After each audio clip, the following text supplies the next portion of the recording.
आज मैं पढ़ा षष्ठ श्रेणीर प्रथम अध्याय संख्या मानक जाना संख्या मानक जाना ये विषय पढ़ा पूर्व आम टे पूर्व विषय पढ़ी पाठगुड़ी को आलोचना करवा। प्रथम आम जाना अंक अंक कौन ना सर्वमोट 10टी अंक अच्छी 0 ठारू आरंभ कर 9 पर्यंत 0 1 2 3 4 5 6 7 8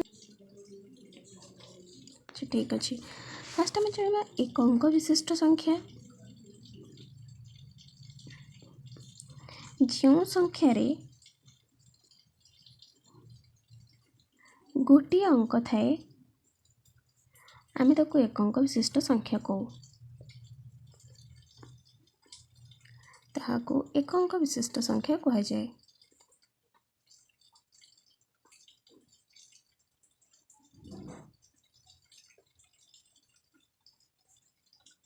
से भली भाव में जो अंक 2टी अंक थाए 2 अंक विशिष्ट संख्या 3टी अंक थे 3 अंक विशिष्ट संख्या 4टी अंक थे 4 अंक विशिष्ट संख्या।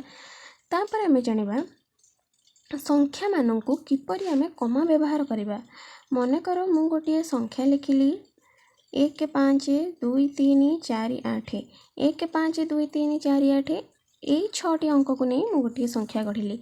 यही संख्यार 6टी अंक थिबारु आमे याहाकु कहबा 6 अंक विशिष्ट संख्या 6 अंक विशिष्ट संख्या। ताहले आमे को कमा किपरि व्यवहार करवा ना जेतेबेले आमे संख्या को कमा व्यवहार करंती सेतेबेले डाहाण पार्श्वर 3टी अंक को छाड़ी गोटे कमा दबा परे 2टी अंक को छाड़ी गोटे कमा दबा। देखंतु डाहाण पटर आमे 3टी अंक छाड़ले गोटे कमा देले पुणी से ही कमा पर ठार 2टी अंक छाड़िबा गोटे कमा दबा। से भली जेते बड़ संख्या थिबो से डाहाण पटु 3टी लेखा अंक गणिबो गोटे कमा देबो तापर 2टी अंक गणी कमा देबा। मन कर मु लिखिली 5 7 2 8 9 2 0 5 8 ये गोटे संख्या लिखिली। आपको मु कमा किपरि व्यवहार करी ना प्रथम 3टी संख्या छाड़ी डाहाण पटर 3टी संख्या छाड़ी गोटे कमा देवी पुणी 2टी संख्या छाड़ी गोटे कमा पुणी 2टी संख्या छाड़ी गोटे कमा पुणी 2टी संख्या छाड़ी गोटे कमा यही भाव में यहाँ आम कमा देवा। तापर कमा व्यवहार करी आम किपरि संख्या मानक लिखिबा ता पूर्व आम जाना संख्या मानकर स्थानीय मान। मनकर मु गोटे 6 अंक विशिष्ट संख्या लिखिली। साधारणतः आम जानिछे 8 अंक विशिष्ट पर्यंत संख्यार स्थानीय मान आम जानिबा।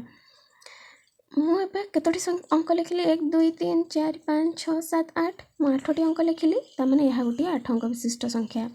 यार स्थानीय मान प्रथम घर थिबा अंक को आम एकक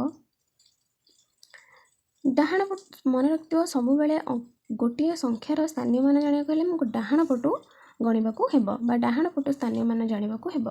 डाहाण पटे प्रथम किए अछि 5 तो 5 होछि एकक घर तापरे 8 8 दशक तापरे 5 5 शतक तापरे 4 हजार तापरे 5 अयुत तापरे 6 लक्ष तापरे 5 नियुत तापरे 1 कोटी।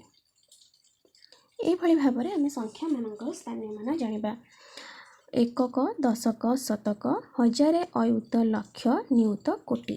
ताहले को कमा व्यवहार करी किपरि लिखिबा ना 8 अंक विशिष्ट संख्या होची जोटा आम उदाहरण देले 1 5 6 5 4 5 8 5 आपको आम कमा व्यवहार कले डाहाण पटु 3टी संख्या छाड़ी कमा दबा तापर 2टी संख्या छाड़ी तापर 2टी संख्या छाड़ी ताहेले आपको आम गणिबा 1 10 100 हजार अयुत लक्ष नियुत कोटी। तो देखंतु ए कमा पूर्व आमर कोटी पड़ला तो आम आपको ये लिखिपर 1 कोटी पुणी मूल गणिबा 1 10 100 हजार अयुत लक्ष यही कमा पूर्व लक्ष पड़ा तो माने यही कमा पूर्व केतोटी संख्या अच्छी 2टी 5 और 6 5 6 केते होची हमर 56 तो आम आपको लिखिपर 56 लक्ष।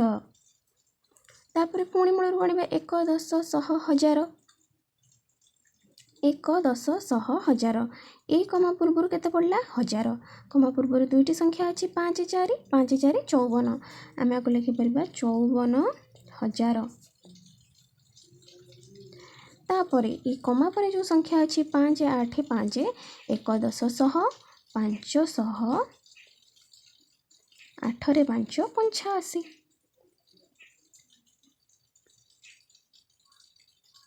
ଆମେ ତ ଏବେ ଜାଣିଲେ 8 ଅଙ୍କ ପର୍ଯ୍ୟନ୍ତ 8 ଅଙ୍କ ବିଶିଷ୍ଟ ସଂଖ୍ୟା ପର୍ଯ୍ୟନ୍ତ କିପରି ସଂଖ୍ୟାମାନଙ୍କୁ ଲେଖିବା, ଏହାର ସ୍ଥାନୀୟ ମାନ ଏବଂ ଏହାକୁ କିପରି କମା ବ୍ୟବହାର କରିବା, କମା ବ୍ୟବହାର ପରେ କିପରି ଅକ୍ଷରରେ ଲେଖିବା, ଏସବୁ ବିଷୟରେ ଆମେ ଜାଣିଗଲେ। ବର୍ତ୍ତମାନ ଆମେ 1 ଅଙ୍କ ବିଶିଷ୍ଟ ସଂଖ୍ୟା ଠାରୁ ଆରମ୍ଭ କରି 8 ଅଙ୍କ ବିଶିଷ୍ଟ ସଂଖ୍ୟା ପର୍ଯ୍ୟନ୍ତ ପ୍ରତ୍ୟେକ ସଂଖ୍ୟାର କ୍ଷୁଦ୍ରତମ ସଂଖ୍ୟା ଏବଂ ବୃହତ୍ତମ ସଂଖ୍ୟା ବିଷୟରେ ଜାଣିବା। ସେସବୁ ମୁଁ ଏବେ ସ୍କ୍ରିନ୍ରେ ଲେଖୁଛି, ଆପଣ ଏହାକୁ ନୋଟ୍ କରିଦିଅନ୍ତୁ।